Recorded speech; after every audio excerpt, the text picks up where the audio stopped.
The cobblestone streets of Altamira glowed amber in the December twilight when Jessica Rodriguez first saw him, a scrap of gray fur huddled by her doorstep. Half blind and shivering, the kitten lifted its head as she approached, its milky eyes reflecting the streetlights like shattered glass.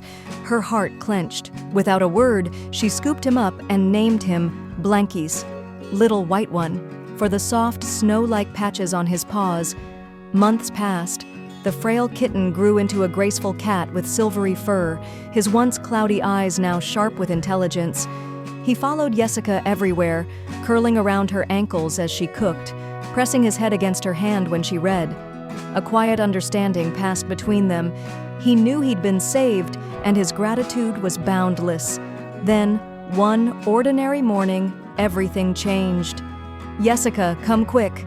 Her husband's voice was urgent. She raced downstairs, heart pounding, only to freeze at the sight before her.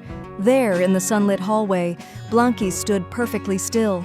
On his back, tiny claws dug into his fur, a baby opossum, no bigger than a plum, its round black eyes wide with fear. The cat didn't shake it off, didn't hiss. Instead, he turned his head slightly, as if to say, "Look what I found." Jessica's hands flew to her mouth. Opossums didn't belong here. They were wild, skittish, prey, not companions.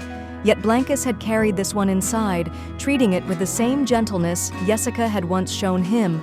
The wildlife specialist arrived within the hour. "The mother's probably gone," he said, examining the trembling creature. "They don't abandon their young unless—" He didn't finish.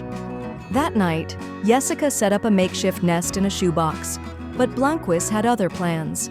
With a determined nudge, he knocked the box over, then curled his body around the opossum, licking its tiny head with the same meticulous care Jessica had once lavished on him. Weeks later, when the opossum, now named Luna, was strong enough for release, Blanquis followed her to the garden's edge. For a long moment, the two touched noses. Then Luna vanished into the trees. That evening, Blanquis returned to his spot by Jessica's feet, but something had shifted. As she scratched behind his ears, she realized, love isn't kept, it's passed on. If you liked the video, put like and subscribe to the channel, where you will find a lot of interesting things.